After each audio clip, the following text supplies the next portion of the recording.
maybe stood out to you positively and negatively? Positive when we got third down stops and kept them out of the end zone, and negatives when we did the opposite of that. What do you think you guys did later in the game to get some of those third down stops that you weren't earlier? Do you think it was just more so toughness, or?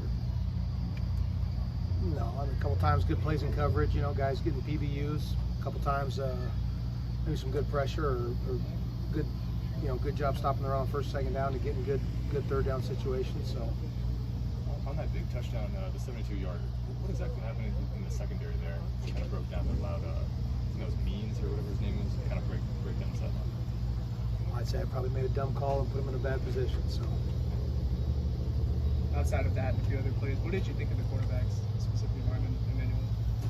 Did some good things. Had a couple plays that they want back, obviously. So that's the first game of the year. Obviously, those guys are competitive guys. They know when they make a mistake and they know what they did wrong, and so they've had a great week of work so far trying to get some of those things corrected. And then obviously they did some really good things and some good plays in coverage, and they're looking to build on that. It's a different opponent this week with that running game of NC State. What have you seen from them on film that kind of stands out?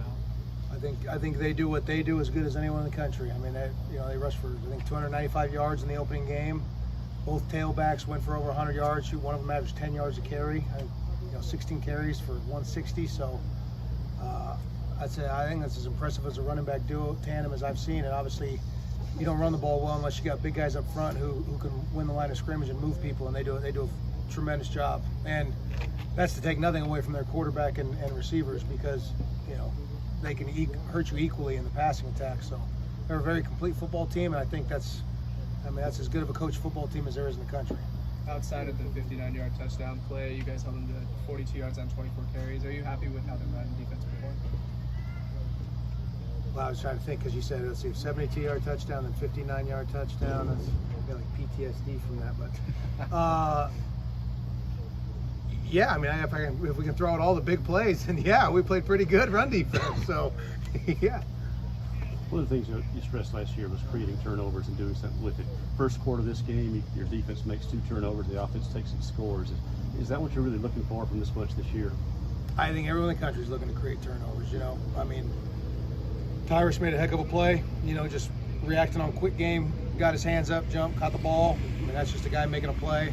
The speed option, we did a nice job stringing it out. I'm not sure we actually forced that turnover, but I think anytime you're putting pressure on an opponent, you make them operate a little, hopefully faster than usual. So we need to find a way to cause more.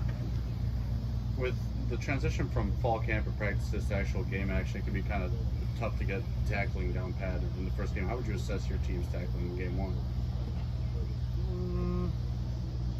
Like I said, obviously there's going to be some plays we need to be better. I can remember some check downs and zone coverage where linebackers lose leverage or we miss a tackle. So but I've always been of the opinion that those things are going to happen in every game. I think some people spend so much time critiquing tackling, and you lose sight of, well, there's 10 other guys on the field who should be running to the ball and taking their shot. And so if I'm gonna make an error, it's gonna be I'm gonna err on coaching effort and trying to get 10 guys flying around. And if we take 11 shots and miss 10 of them, but the other guy knocks the heck out of them, I bet you we're gonna be all right. So.